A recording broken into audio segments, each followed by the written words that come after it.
Hill Street Blues won't be seen tonight, so we can bring you a very special episode of The Gen X Files. Welcome to The Gen X Files. I'm Jim. I'm Adam. And today's show is all about Atari. Atari. Atari. The company you think's Japanese, but it's not. No, it's not. It's made in America. Yeah. I love Atari. Atari's fantastic. It was definitely the first console that we had. I think my brother actually got one for his birthday or something. Nice. Yeah. Not me. I had the Odyssey 2 Ooh. from Magnavox. Oh. Got it on a Sears trip. I've told this story before. I think I told it during the Nintendo show. But my mom worked for Coldwell Banker. She was a real estate broker for Coldwell Banker, which was a real estate company back in the day. I don't know if they're still around. They might Coldwell be. Banker? Coldwell Banker? Yeah. I don't know if they're still around. Well, they were.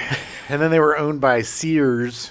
Really? Yeah. It was a subsidiary of Sears. Well, no wonder why Sears went downhill. And then, so once a year, they would have this big sale for all the people who worked for the Sears family, and nice. It was at night, and we'd go, and we went, and that's where I got my Odyssey 2 from Magnavox. Yeah. Nice. So much better than the 2600.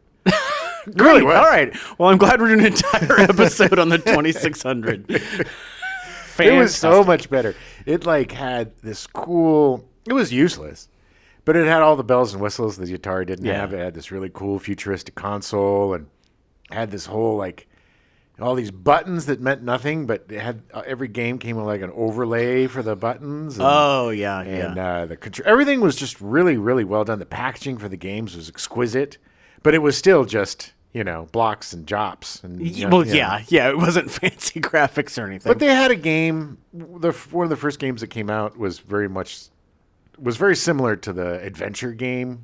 Oh yeah, the Atari 2600. When you go in the castle, little guy going around. Yeah, it was it was a little bit better. It had spiders and stuff, if I remember correctly. Anyway, that's for the Magnum. Excuse me. That's for the Odyssey show, not for let's go to the inferior Atari 2600. Extremely inferior. All right, well, take yourself back to 1977. Nice. In January, RCA Corporation releases the Studio 2 video game console. Did you have that one, Jim? I did not. I didn't even know this existed. The graphics of Studio 2 games were black and white and resembled those of earlier Pong consoles and their clones. The Studio 2 also did not have joysticks or similar game controllers, but instead used two 10-button keypads that were built into the console itself. Ugh. Yeah, that does not sound fun at all. It was horribly designed. The console was capable of making simple beep sounds with slight variations in tone and length. The Studio 2 included 5 built-in games. After disappointing Christmas sales at the end of 1977, the console was discontinued. No! Yeah. May of 1977, Tim Anderson, Mark Blank, Bruce Daniels, and Dave Lebling, the future founders of Infocom, began developing Zork, the text-based adventure game that would go on to eventually sell 380,000 copies and is hailed as one of the greatest games of all time. It was awesome. Did you ever used to play text? I never played. No, it was just a little bit before my time. Yeah, I played that, and there was a really great Hitchhiker's Guide to the Galaxy text-based adventure game. I've heard of that. Yeah, it was basically, they were really fun, but it was, I don't know if you remember the Choose Your Own Adventure books where you would be like, if you want to climb the mountain, go to page 26. If you want to jump in the hole, go to page 3. I loved those. So did I. So, I mean, I would assume that something like Zork would probably be right up my alley. Oh, it was great. A lot of reading. Kids wouldn't do it today. That's for damn sure. Because all it is reading. Yeah. June 10th, Apple Computer releases the Apple II, selling for $1,298, equivalent to $6,574.82 in 2023. It had color graphics and spawned a series of other Apple II computers, with the Apple IIe ceasing production in November of 1993. It has been considered to be the greatest personal computer of all time. It was amazing. We didn't have one of the original $6,000, equivalent versions. That's crazy. But we did. I did have an Apple IIe. The Apple IIe was an incredible computer.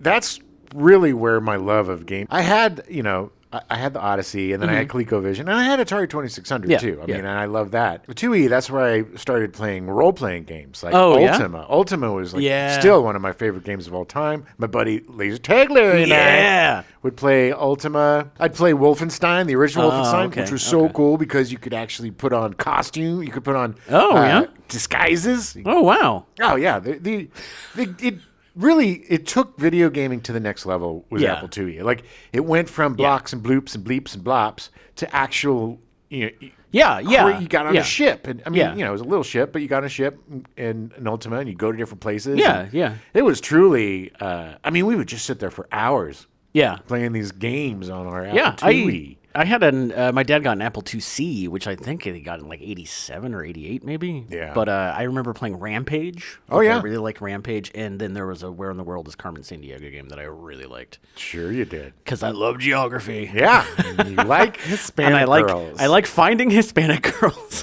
Where in the world is she? I think I was thinking of Dora. No. Yeah, Where in the World is Dora the Explorer? Yeah, where is she? Rampage was one of my favorite games of all time. Oh, it was great. It was so much fun, and it was like being in the arcade. Oh yeah, but I was at home. Well, same. I mean, that was ColecoVision for me because, as fun as Atari was, it was nowhere near arcade quality. No. And how could they? I mean, you know what was so crazy was that Pong, the early games, there was no programming involved. There was all built. In the motherboard. Right. Which just blows my mind. It's like, how do you create something on a motherboard without programming to have these things? I don't know. It seems like magic. I am not a computer person, unfortunately. Crazy, man. That kind of bypassed me early on. Well, I did. I was a compu kid. I mean, I did. I did to a certain degree, but then I stopped, and that was like 30 years ago. So my I mean, programming it's like, is like, go to home. Yeah. Go to Line 6. I made a Snake game. Nice. Pretty cool. Nice. So September 1st, the Atari 2600 debuts in North America. Nice. So the name Atari comes from the Japanese term Atari, used while playing the ancient board game Go. Yeah, that's the one with the little tiles, pebbles, little pebble things, white and black. Yeah, I think so, yeah. The word Atari means to hit a target in Japanese and is associated with good fortune. In Go, it indicates a situation where a player will be able to capture one or more stones of the opponent in the next move. All right. So it makes sense. The Atari logo was designed by George Opperman, who was Atari's first in-house graphic designer, and drawn by Evelyn Sito. Okay. The design is known as Fuji for its resemblance to the Japanese mountain, although the logo's origins are unrelated to it. Opperman designed the logo intending for the silhouette to look like the letter A for Atari and for its three quote-unquote prongs to resemble players and the midline of the court in the company's first hit game, Pong. Yeah, I mean, duh. Duh. Obviously, when I look at the Atari symbol, that's the first thing I think of. Well, yeah. In 1971, Nolan Bushnell and Ted Dabney founded a small engineering company, Syzygy Engineering, that designed Computer Space, the world's first commercially available arcade video game for Nutting Associates. Ugh. Yeah, I think it's Syzygy. I don't know if I'm saying that right. It's a lot of... It's SYZ. YGY. Yeah. I know it's a word, and I've heard of it. I just don't know how to pronounce it. On June 27th, 1972, the two incorporated Atari Inc. and soon hired Al Alcorn as their first design engineer.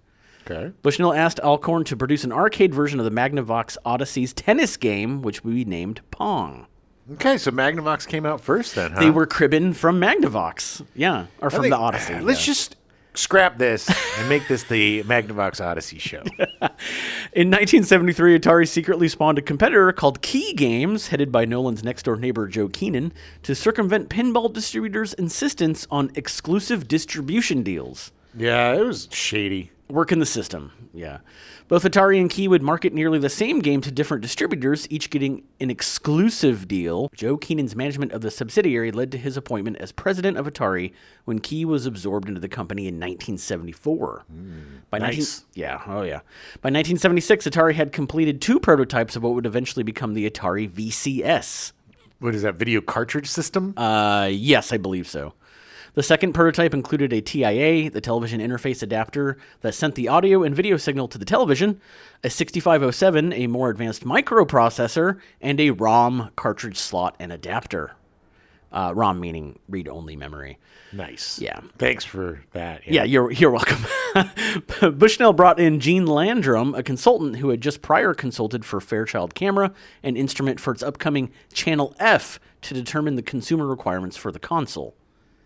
All right. Did you know the Channel F? Have you heard of the Channel F? I don't know. The Channel F was the first game console to be based on a microprocessor and to use ROM cartridges instead of having games built in. All right. So they also ripped off the Channel F. Yeah, Atari just stole a lot from everybody. Right, so Atari was like the Elon Musk of the 70s.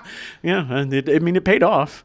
So it did for Elon Musk, too. It was released by Fairchild Camera, an instrument, in November of 1976 across North America at a retail price of $169.95, equivalent to $918.96 in 2023. That is expensive for a gaming system. I guess, but any sort of electronic device that's new is always going to be $1 billion. I mean, look at the VCR was $1,000. Yeah. DVD, $1,000. So funny considering how cheap they've gotten. Well, they don't even exist anymore. But yeah, I mean, everything when it first came out was $1 million. This is crazy. In his final report for Atari, Landrum suggested a living room aesthetic with a wood grain finish, and the cartridges must be idiot-proof, child-proof, and effective in resisting potential static, electricity, problems in the living room environment. Yeah. Landrum recommended it include 4 to 5 dedicated games in addition to the cartridges, but this was dropped in the final designs. Okay. I just like that they decided wood grain would somehow make people want to buy it more. Well, because everything was wood grain back then, man. I mean, you had those giant tube TVs that were encased. With the consoles, Yeah, and they had bars built into them and all sorts of stuff. I mean, your electronics had to be your furniture back then because it was so huge. That's true. That is true.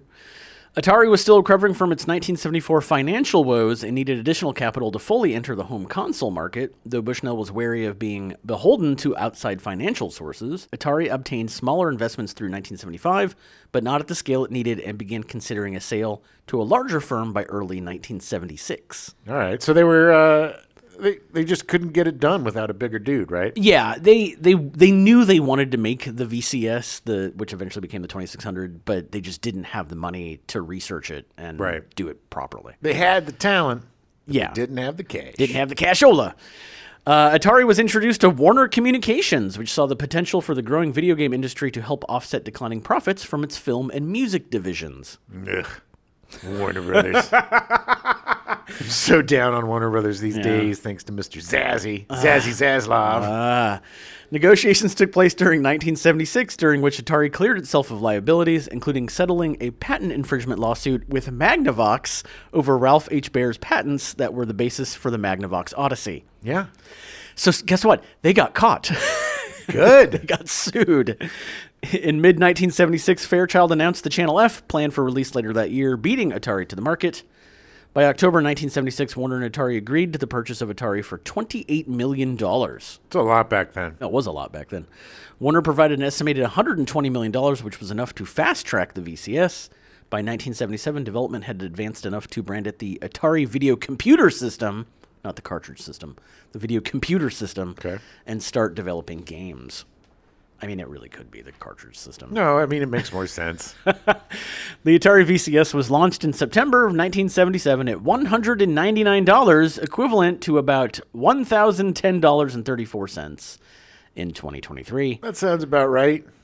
With 2 joysticks and a combat cartridge. That still seems so expensive. Well, there was nothing like it, man. Yeah. I mean, if you wanted Except for the Odyssey that had been around forever that they continuously ripped off over and over again. But yeah, other than that, couldn't find it. I mean, I guess if you really wanted it, you'd pay the money. People paid a lot for Pong, and that only played one game. That's true. That is true. It just amuses me because, you can get the PlayStation 5 now, which is obviously a very advanced computer system, for like $450. Well, yeah, because they've been around for. But even then, people complain that it's like $450. Well, sure. But I mean, back then, there was nothing. And like we've said, every time that there's something new, they always charge $1 billion for it. Yeah. I mean, they have to recoup the $120 million they spent developing it. I mean, life cycles usually go when a new technology is introduced, it's just for the wealthy because it'll cost the equivalent of $1,000 or $1,500. Right. Regardless of whatever it is. And then 2-3 years down the line, it comes down to just a fraction of that. Yeah. I think that's part of the reason with Laserdisc why it didn't really catch on, because I don't think the prices went down fast enough, like to make it more palatable for the general audience. No, but it was also because the manufacturing was a little bit more pricey. Yeah, that's true. I don't know. That is true. Maybe I should listen to the Laserdisc show. You should. You should. 8 additional games were sold separately. Most of the launch games were based on arcade games developed by Atari or its subsidiary Key Games. For example, Combat was based on Key's Tank from 1974 and Atari's Jet Fighter from 1975. Yeah, these games were garbage. I mean, they really were. They were. Well, yeah, but I mean, at the time, they were, nobody was doing stuff like that. No, but I mean, we'll get into it because I think I literally played. Recently, I played more Atari games than I ever played in my entire life previous to this over a couple of weeks, and we'll get into why. But going back to the early games, it's just so primitive. It's just so crazy. The memory versus the reality of these things. It's true. It's so true. Like, really? It was just a square. The guy was just a square. It was, the plane one where you're, war or whatever it's called, where you're just flying over dropping bombs. Yeah. It's like, it's so simple. Or the tank one. Blocky bombs. Yeah, it's just, okay. I didn't really get into Atari until it was branded as 2600. So I think it was like in like the early 80s. And same. Because like Pitfall, I think, was the first game I played. Yeah, I mean, I didn't get into it in the 70s. I'll explain my first Atari, which I think I've told before, but I'll tell it again. But I'll explain my crazy Atari experience. Okay. Atari sold between 350,000 and 400,000 units during 1977, which was attributed to the delay in shipping. Apparently, they had some production issues, and consumers always do. I know. And consumers' unfamiliarity with a swappable cartridge console that is not dedicated to only one game. I don't get it. What do you mean there's more than one game? What is? Oh, I see this, but what is this little box over here? What is that? Well, you make fun, and we both make fun. But honestly, it's. I guess the way that you would explain it is like, well, it's kind of like an 8-track player. It's kind of like you'd have to. It's like a cassette. People never had any sort of video. Video cassettes were brand new at this point. Yeah. A lot of people didn't even have those. So just the thought of swappable media was pretty foreign to most folks. Yeah, that's true. That is very true.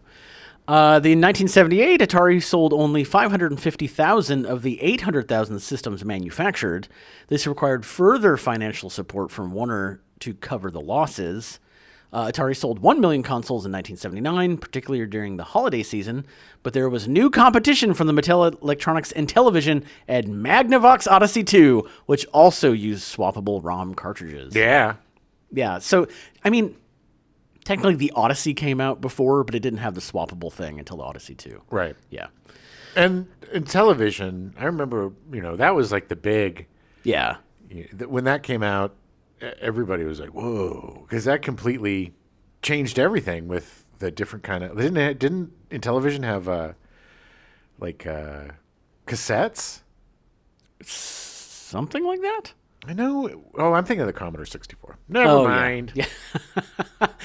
Atari obtained a license from Taito to develop a VCS conversion of its 1978 arcade hit Space Invaders. Well, that was the game changer. Bringing the arcade home, and Space Invaders was like the most popular game. Yeah, around. I mean, especially until like Donkey Kong. It was huge. Yeah, it was the number one 70s game out. Oh yeah. It was the first officially licensed arcade version for a home console. Its release in March of 1980 doubled the console sales for the year to more than 2 million units, and it was considered the Atari VCS's killer application. Yeah, I think that's when I had a friend in, I guess, middle school, because it was like 80. I was probably 10 or 11. Yeah. Right. And their parents, like before Christmas, had all of the gifts set out weeks. Oh, God. Before. It was bizarre. Weeks before. So we knew what one of the presents was because of the way it looked and everything. Yeah. And his parents, we were all latchkey kids back then. Both parents worked, and we were left to our own devices. So we would get to his house after school, and it was Mission Impossible, baby.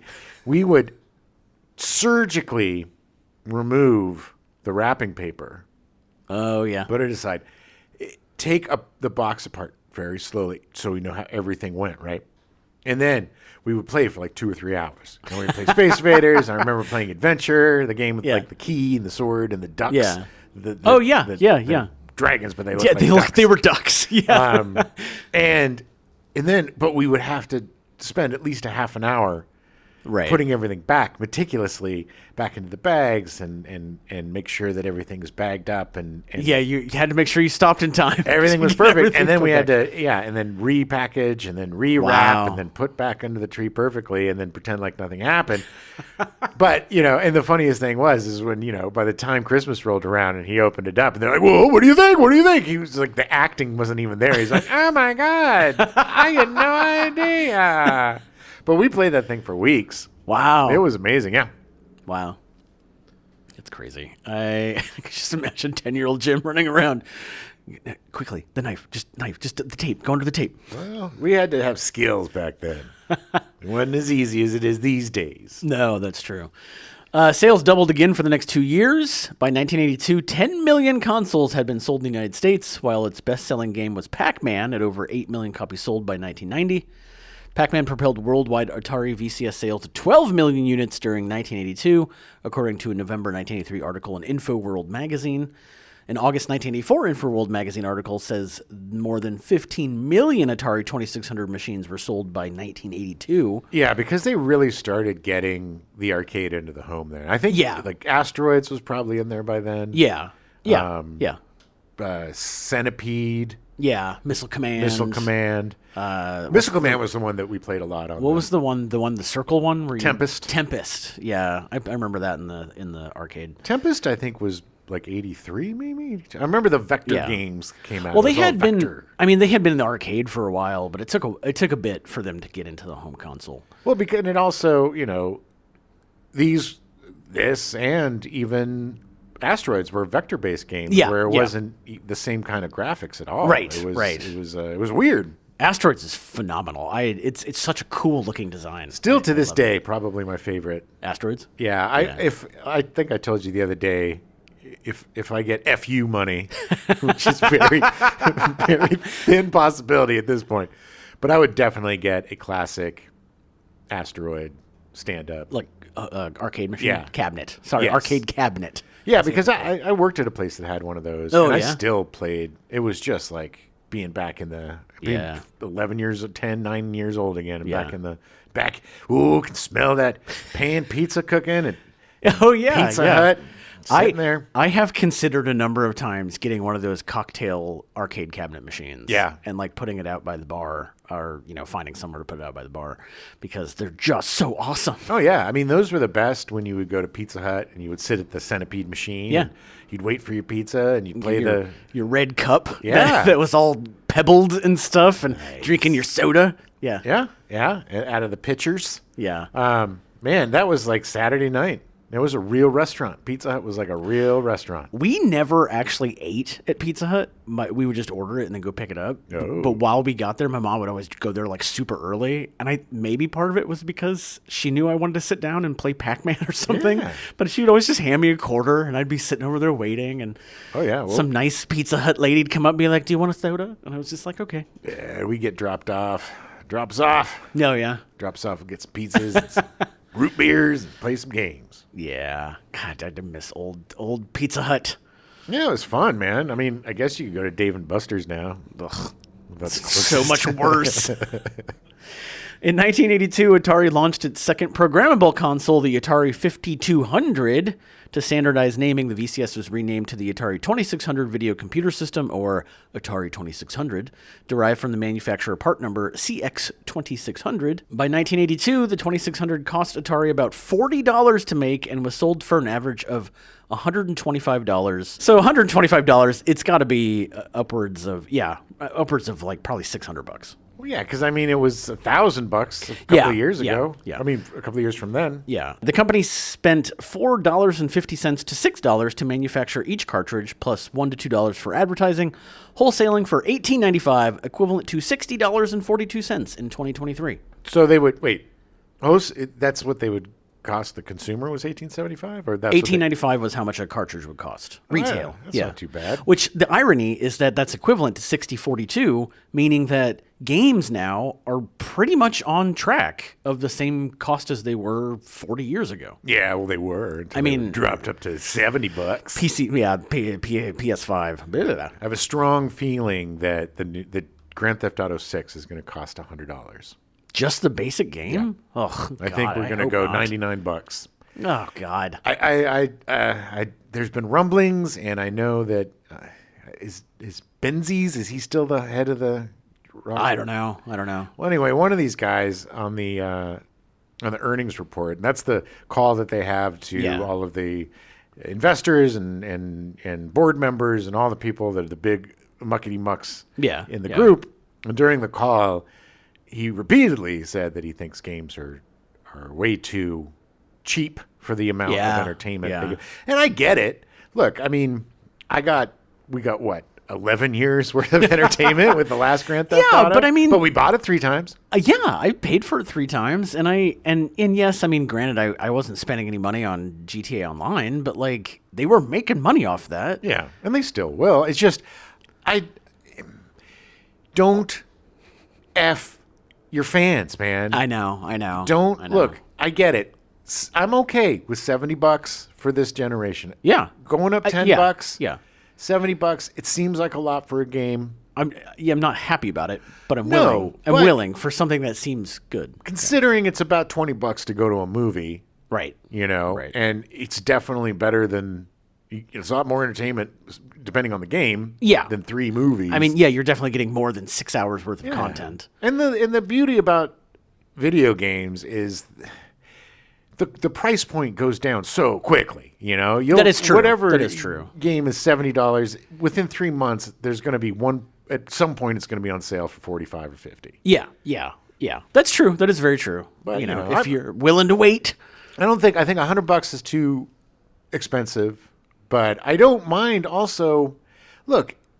Sometimes it's $100 if you buy the gold edition, with the big DLC and stuff. Fancy, yeah. But I get it. It takes forever to make it's so funny going through Atari and the stuff for the show and watching.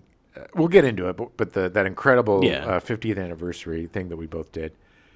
These guys are like, wow, man, I had 3 weeks to make this game. 3 weeks to make this effing game. Yeah. And historically, programming on the Atari 2600, it's like a rite of passage. Like even programmers today will try to program something on the 2600 because if you can do that, you can do just about anything. Right. Because it is magic to be able to get. And they they admit it, It's it shouldn't be able to be done. It's crazy.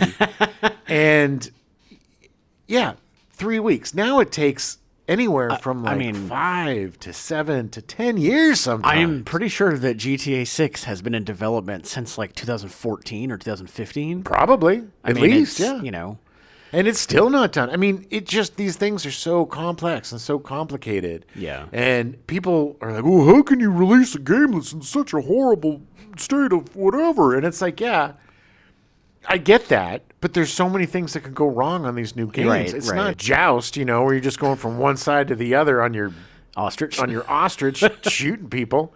I mean, I get it. Yeah.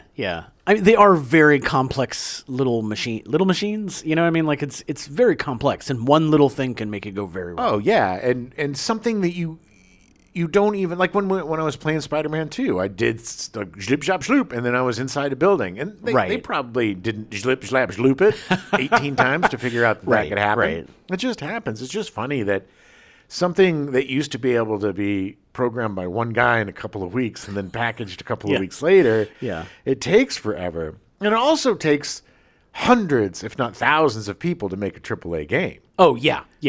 So these budgets, I would bet you that the budget for Grand Theft Auto 6 is upwards of maybe $300, $400, $500 million. I would probably even more than that, to be honest. Like, I wouldn't be shocked. I mean, which makes sense. I mean, if he's talking about potentially charging $100 for it, it's like, there's a huge amount of costs they have to recoup. Yeah. I mean, And Rockstar on its own has a great record, like its own stuff that it's developed. The ports of the other GTA 3 and Vice City and in San Andreas, they were ported by another company. Yeah.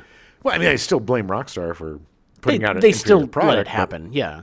But when it's theirs, they usually put out a pretty solid. I don't remember GTA having a big patch or anything. No big 5.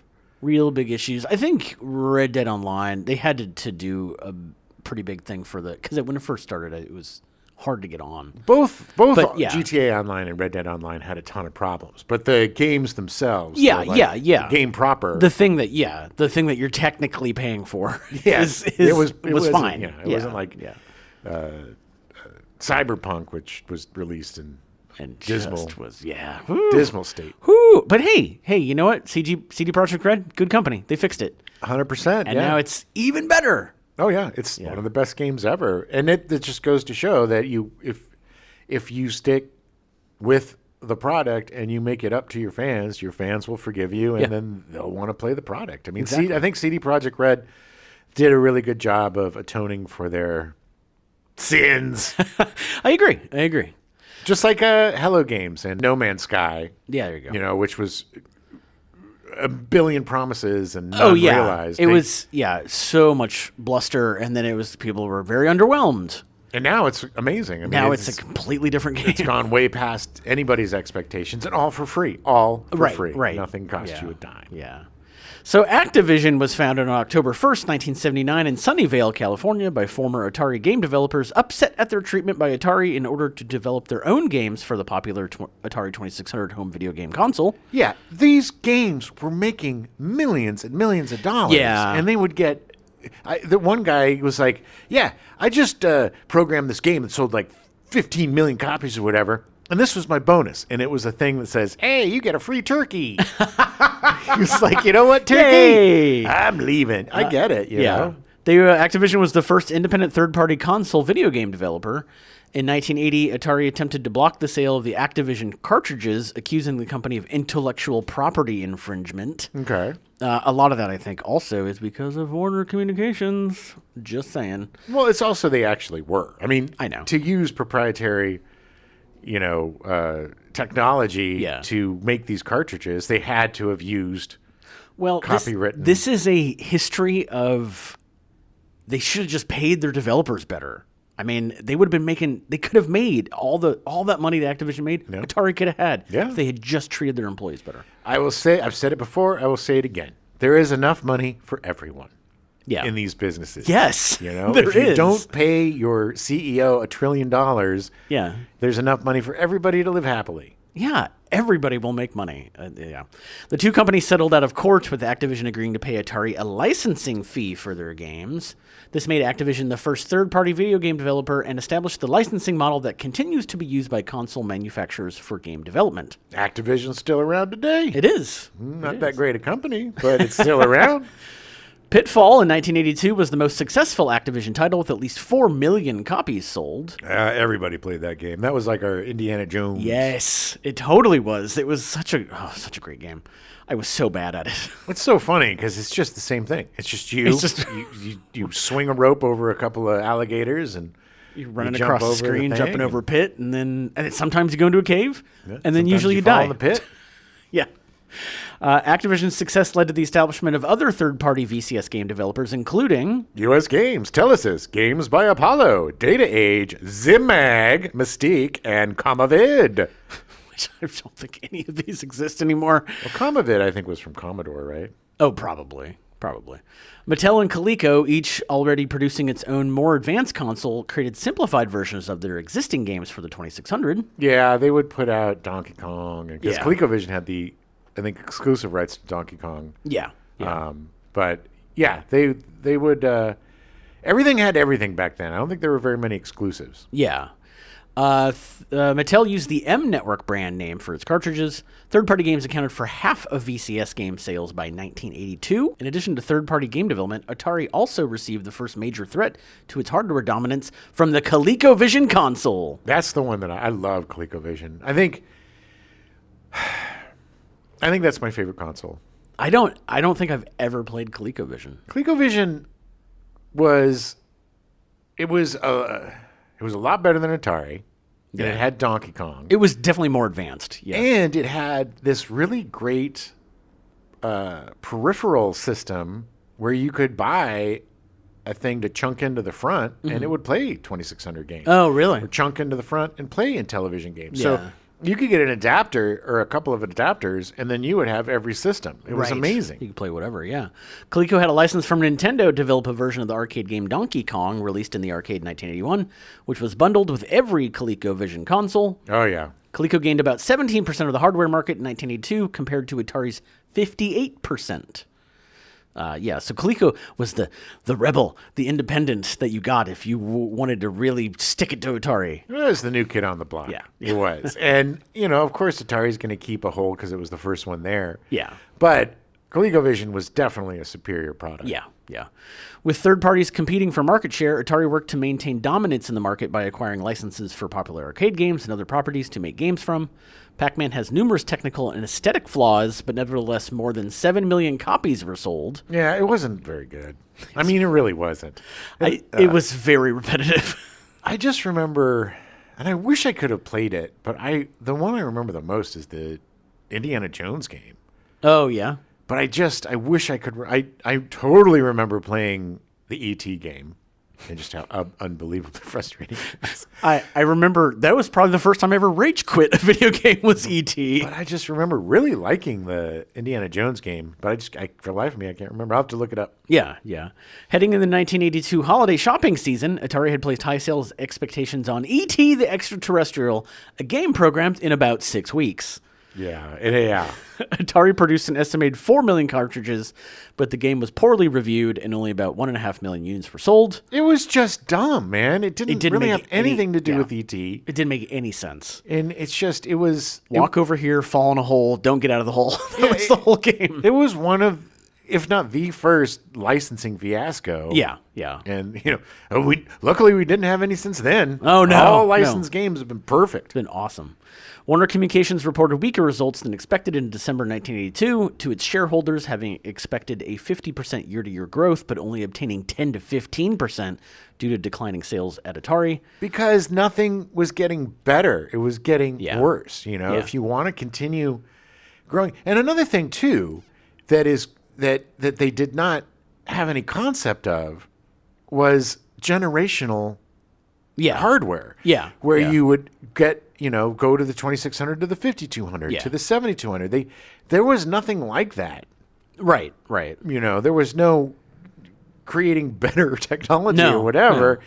So for them, coming to the end of a life cycle, which is basically what was happening with ColecoVision being a little bit better and, other companies coming out with more powerful consoles, right. You had to adapt.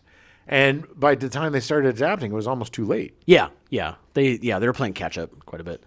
Coupled with the oversaturated home game market, Atari's weakened position led investors to start pulling funds out of video games, beginning a cascade of disastrous effects known as the video game crash of 1983. Yeah, look, the truth is there were too many games out and not very many games of quality. Right. And the games that people wanted, which were mostly home versions of what they played in the arcade, they were already out.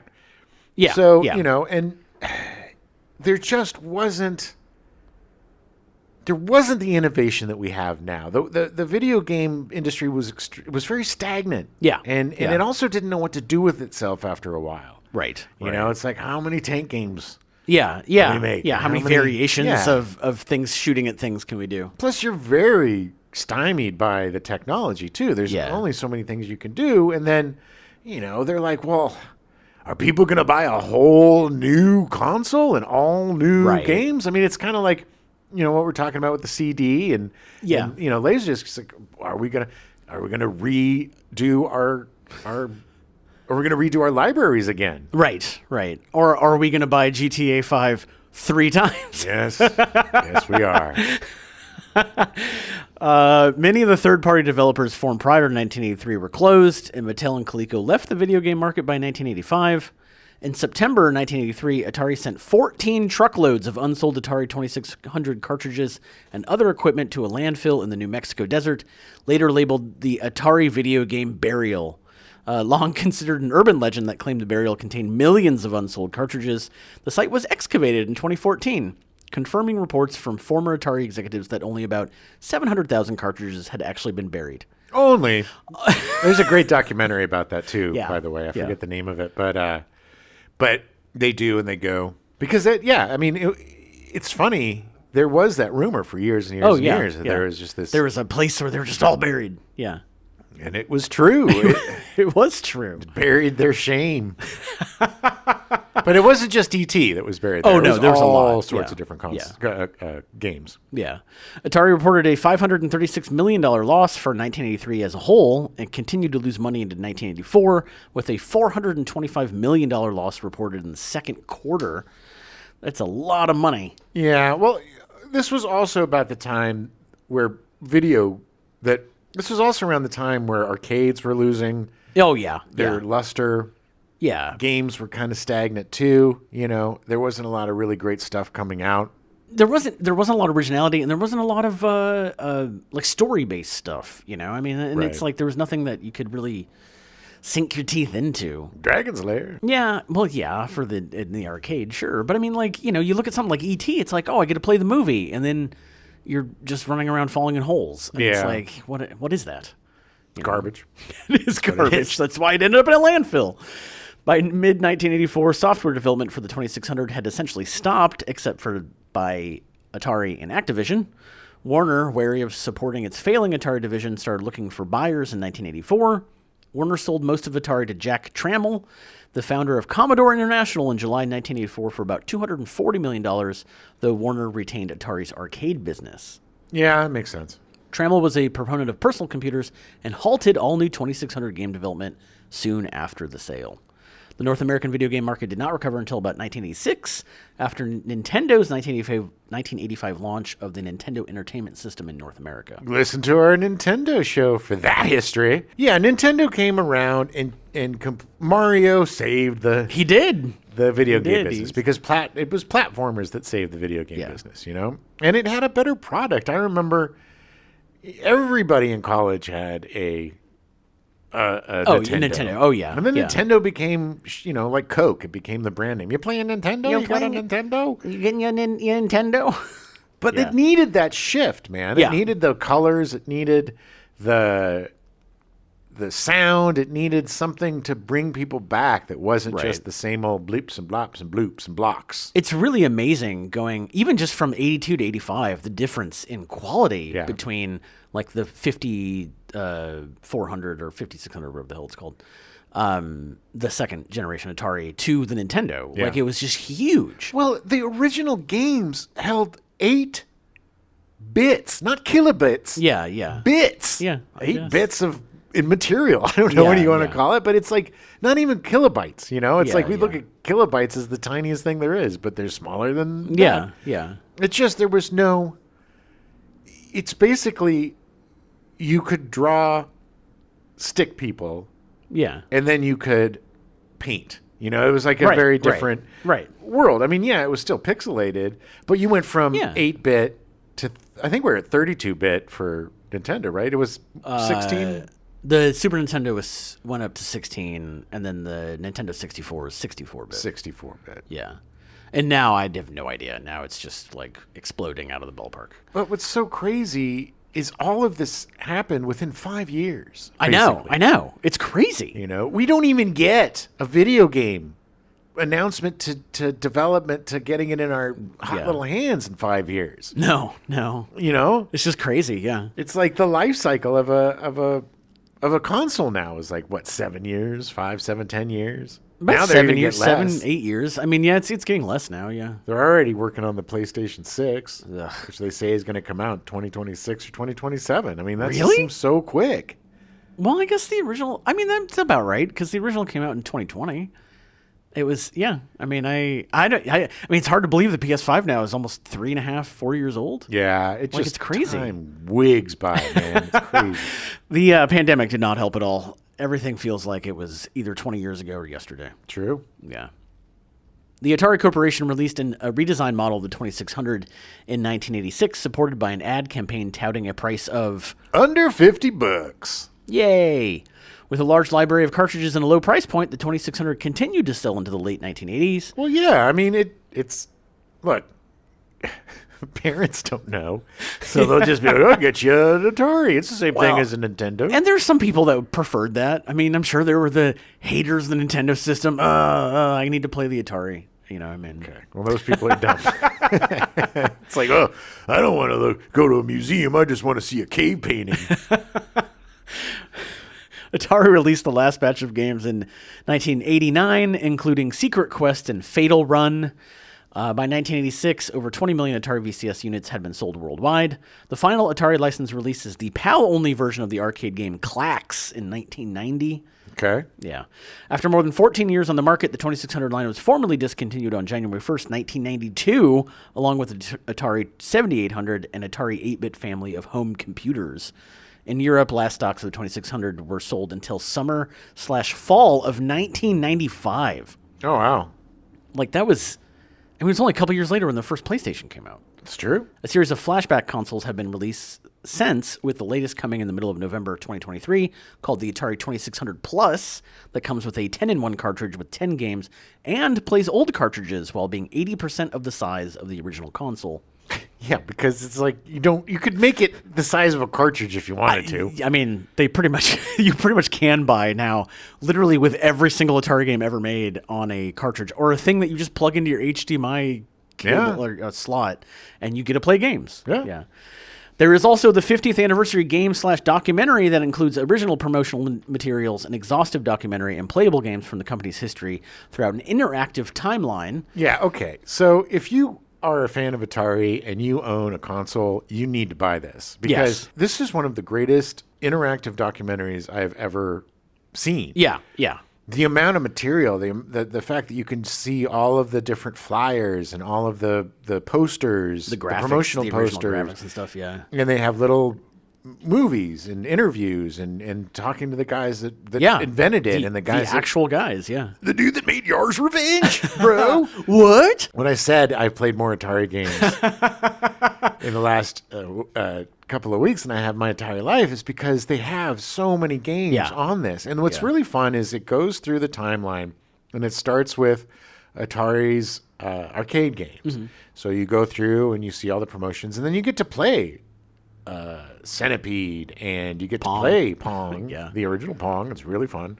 And you get to play Asteroids, and it looks just like the cabinet. It looks exactly like you can customize it how you want, but you can also play it just like it was played during the day. And they have a few titles that people did reimaginings of today. Yeah. More advanced graphics and things, But playing the arcade games was really fun. I will have to say that playing the 2600 games, I maybe played 20 to 25 seconds. Oh, yeah. Of each game. I made sure to play each one, but they're hard. Yeah, oh, yeah. They're a lot harder than they were. I think there might be like a slight delay or something with the controls. The controller was bad, so I didn't. But it was fun, man. There was a few, like Asteroids, where I got sucked in and played for a while. Yeah, and suddenly it's 2 hours later. Millipede, I got sucked in. And this weird maze, like... dungeon game that I got sucked in for a while. But it was fun. It was fun to play Adventure again. There's really crazy games that were these kind of multimedia experiences where you would have the game, and then you would have a comic book that came with the game. Yeah. And then there was a contest that if you play the game, you could actually win real-world prizes like some gold chalice or some money or something. Yeah. And there was a series of these games that this guy made, and it was really there's elements of first person, walking and stuff. You can see the beginnings of so many different advances in the video game industry, like first person stuff or platforming, just the way that the innovative way that they solve problems on this tiny little mind destroying device that made it so difficult. Like I said, the first stuff that they programmed, it wasn't even programming. It was the way that they built the motherboard, created the game. There was no programming. And I just still saying it I don't understand how you do that. I don't either. But I don't understand electronics at all. So Well, I mean, I do get it because we used to have this old arcade game in the house that was really cool. It was like this shooting gallery game, but it was all like real stuff that would move around. And it was you'd go in the back and in the electronics and everything about it. This thing was probably from the 50s. Oh, wow. It was insane, and it was just this incredible patchwork of clickety clackety and different devices to make everything work intricately together. And so I get that what they were creating was probably from the guts of those arcade machines. Yes. Yeah. And then somehow creating something that had a video element to it. But really, listening to these guys talk about programming at the beginning, they were creating all of this. They were creating how to program stuff. I mean, none of this. Nobody had ever done this before. No, and nobody knew how to do this. That was another thing. The guy was like, "There's maybe 50 guys in the entire world, right, that can do what we were doing." Yeah. And they were all really high. Apparently, they smoked so much pot. Did a lot of hallucinogenics. They were, because you kind of had to like be like, oh yeah, I'm just going to create this thing. Well, one of the guys was like, look, I'd smoke pot and it would open up my mind, and I would find other ways of solving these problems that were problems that nobody had ever encountered before because they didn't exist. Yeah. And it'll take you 3, maybe 4 hours to go through this thing, depending on how thorough you get with stuff. Well, and how much you want to play the different games. Right. But it took me probably about 3 hours to go through it. And it was I wish that they would do this for ColecoVision and Intellivision. Yeah. And I wish they would do this for all the old consoles where you would have, once you're finished with the documentary part of it, you can just go back and play the games however you want to. Yeah. And there's even secret games that you can unlock, which I didn't because they would have taken a lot of time playing really bad games to do it. But it was really cool. And they had the Ready Player One, the I forget his name, the guy who wrote the book. Yeah. And he commissioned a guy to make a 2600 game that looks super rad. Oh, nice. That I wish they would have included. They talked about it. They gave us the box art and everything. But maybe that's one of the secret games that unlocks, you can unlock. Who knows? But still, it's like people still today are making 2600 games. And like I said, a lot of programmers, like they talked to, what's his name, Cliff Bladinsky or whatever, the guy from Gears of War. Yeah, Blazinski. Yeah. And all these different guys that are just like, look, man, as insane as our games are now, going back and trying to create something on the 2600, these guys were magicians. I don't know how they did it. It's just sometimes going back to the simple stuff is a lot harder than, which I don't understand. I mean, I don't understand how any of this works. I went to LACMA over the weekend, and there was an exhibit where there was an oscilloscope, and on top of it was like this conglomeration of like transistors, and like Phoebe looked at it, she's like, what is that? And I was like, it's transistors. And she just gave me a blank look, and I was like, I don't know how to explain this. Like, I don't. Well, transistors make sense because they but that's what power. But that was what controlled like Pong. It's what controlled the thing going back and forth and up and down and all that stuff. Like it was just insane that they were able to get away with what they did. And it began something that's lasted for the last 50 years. My favorite story in that documentary was when they first did Pong. They had a prototype they put in a bar. Oh, yeah. And the guy calls up the next day or 2 days later, and he's like, broken. It's broken. You got to come fix it.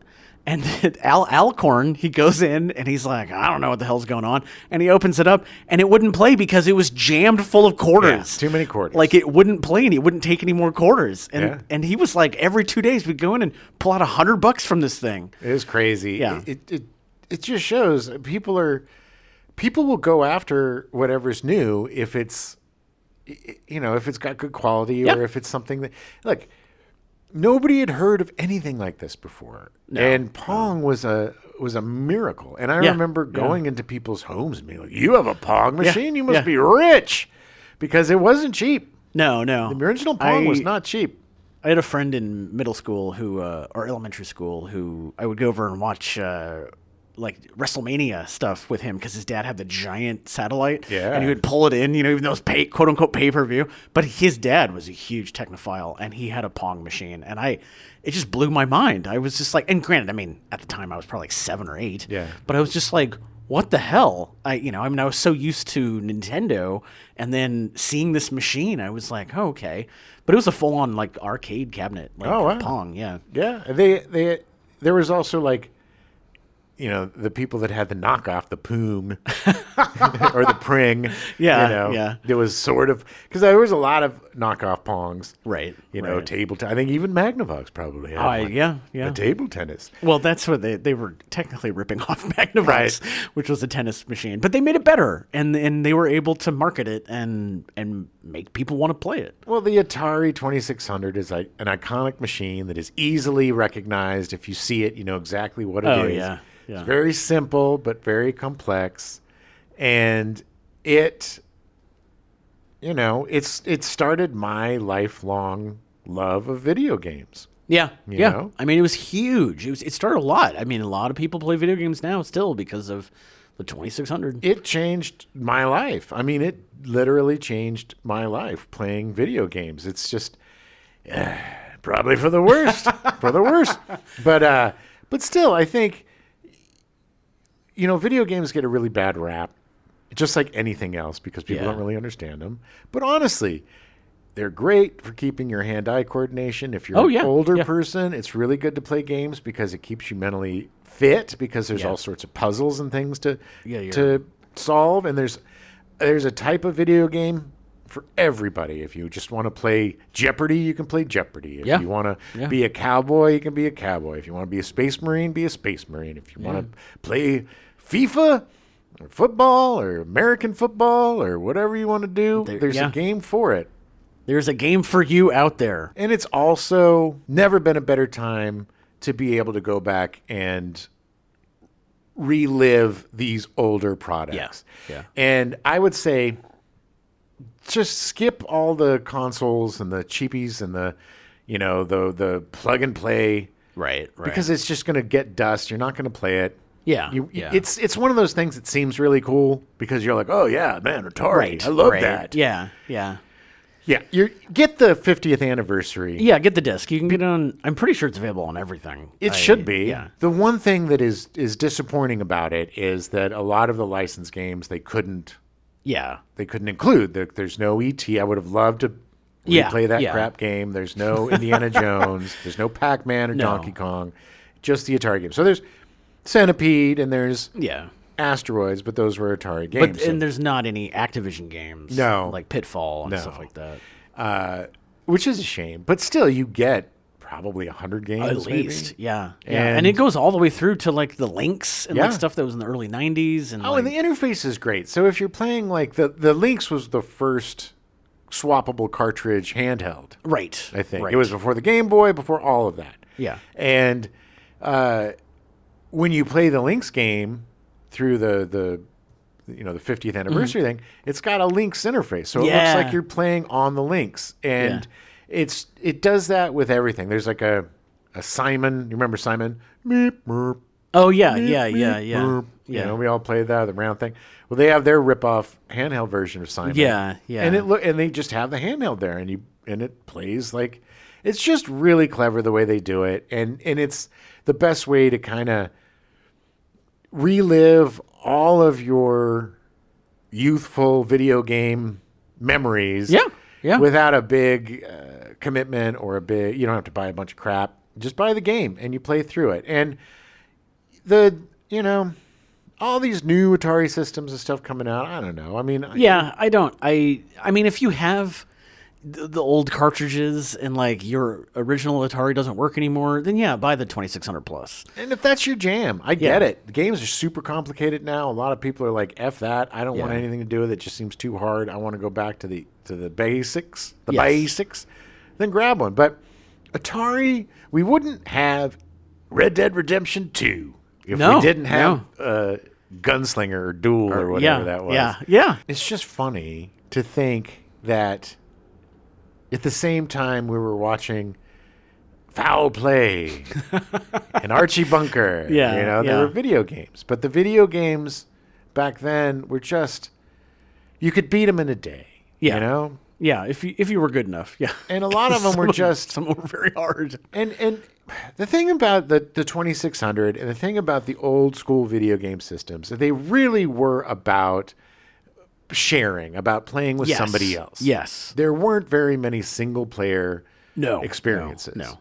I mean, you could play these games against a bot or whatever. Some of them you couldn't. Yeah, Some were only 2-player games. Right. But video games back in the day were much more social, sitting on the couch next to each other. It wasn't a bunch of 13-year-old foul-mouthed kids on a headset sitting screaming, in their mom's basement. Screaming, yelling not nice homophobic. things.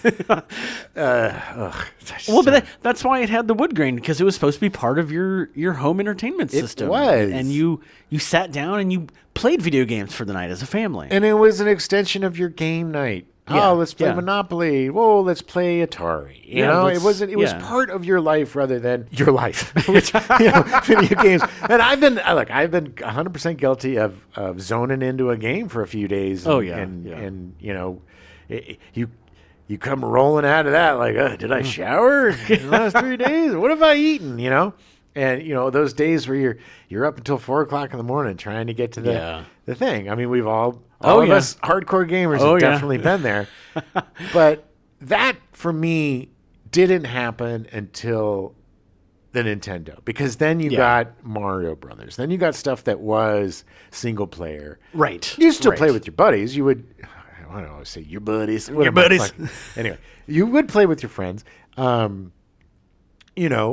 Switching on and off. It was still kind of a video games were still a social activity, but I think Nintendo really started the going down the solo route, and then computers really solidified that with Doom. And Nintendo was about more the story-driven stuff. Like, my favorite Nintendo games were all the Link game or the Zelda games. Yeah. Because it wasn't a 2-player game. It was a story game, and you were running around. I remember one year after college, my mom bought me a Super Nintendo, and I had already had one, but I had gotten rid of it, and she bought it for me for Christmas with A Link to the Past, the first Zelda game on the Super Nintendo. And I sat down during Christmas break over 3 days, just beat that game. I was just barreled through it. Nice. And it was one of the greatest experiences I've ever had playing video games. Yes. I mean, you would have to, if you wanted to, quote unquote, save a game. You would have to pause it and then pray that nobody turned it off or kicked it, or keep looking at that red light, making sure that it's still on. Yeah. Because, 16 hours of your hard-earned time done, because there was no saving. Yeah. There was no, you kids got it easy today with your saves and your continues. But you had to barrel through the whole thing, and you would, you'd play Contra with your friend, which, oh man, so many friendships were destroyed. Come on, jump, man, just jump, because you'd leave the guy behind. Shoot the bottom. You gotta shoot the bottom, up, dude. Quit dying. Yeah, because I think you shared lives too, which made it even worse. Yeah. Oh, Contra was just, it was evil. It was that evil cheat game. code, man. Oh, I love that. Because that stupid friend dies constantly, so you have to have the 30 I'm guys. not playing with you anymore. Yeah. But yeah, it was, the beginning of anything is interesting. And the beginning of video games, in terms of the Atari and the Odyssey and these little systems that came up. It's funny how it was huge, then it died. Yeah. And then it came back, and then it never really died again. Yeah, it's weird that there hasn't been a crash since then. Because they learned to have life cycles. Do you know why? Because Nintendo came out by a Japanese company. They know what they're doing. Well, no, I think... No, I know. I'm kidding. I'm kidding. You got to have the Japanese perfect it. The efficiency. Yeah. No, but I think that, what we were talking about before, about how the guys making the Atari had no concept of a generational system. Oh, no. And that, your hardware needs to evolve and the games need to evolve because people are going to be wanting more.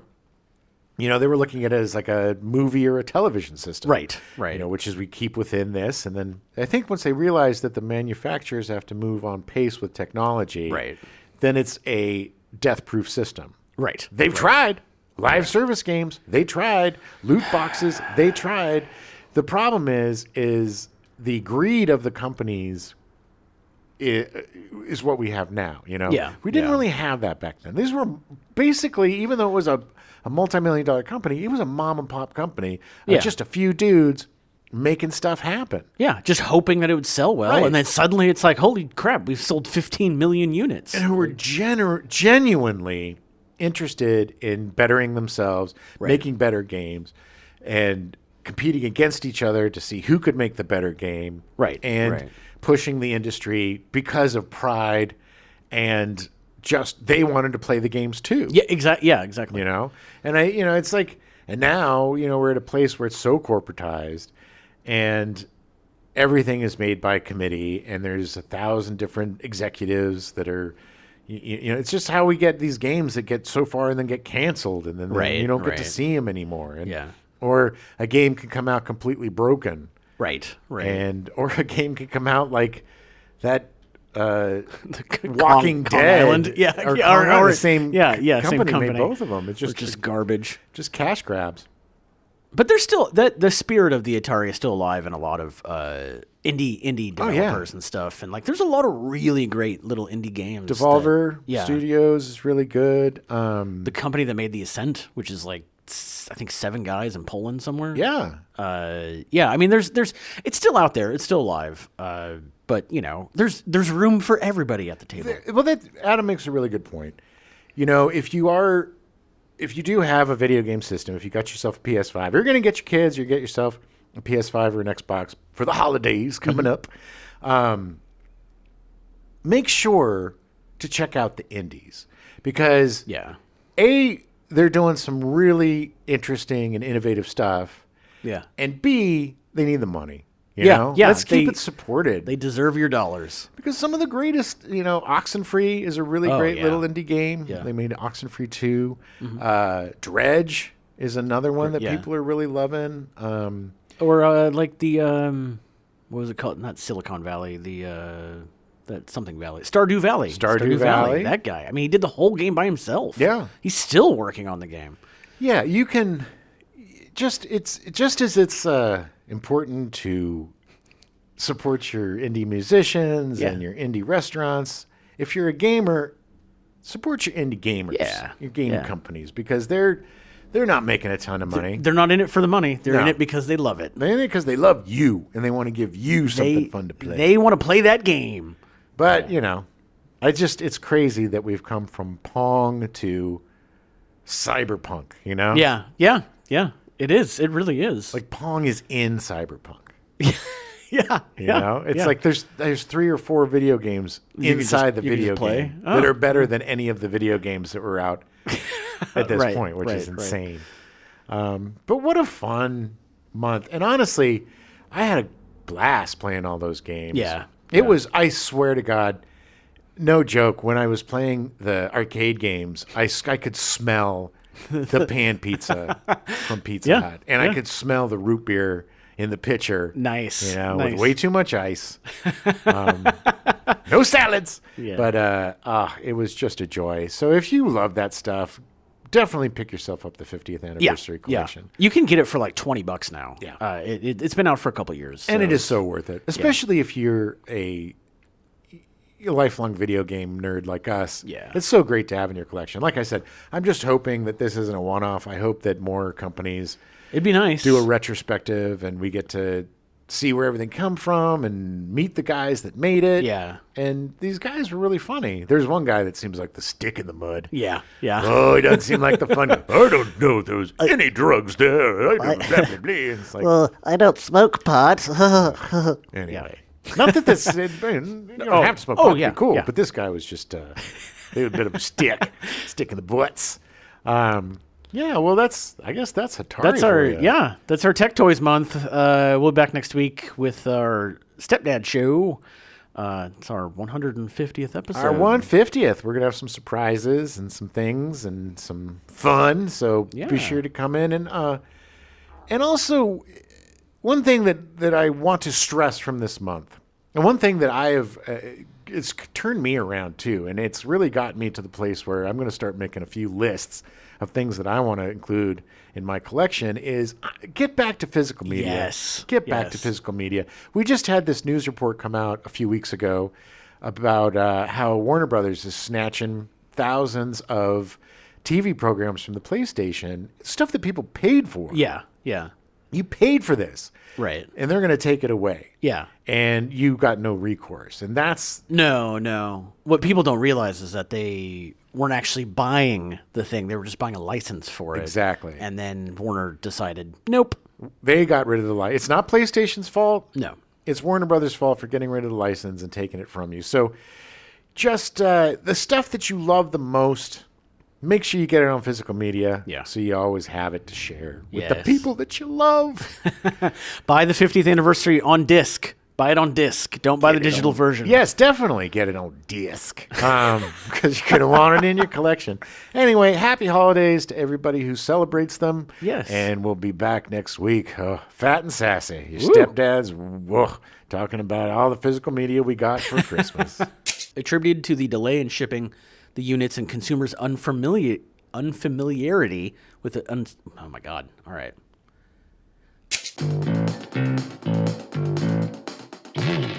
We now return you to your regularly scheduled programming, The Jeffersons, already in progress.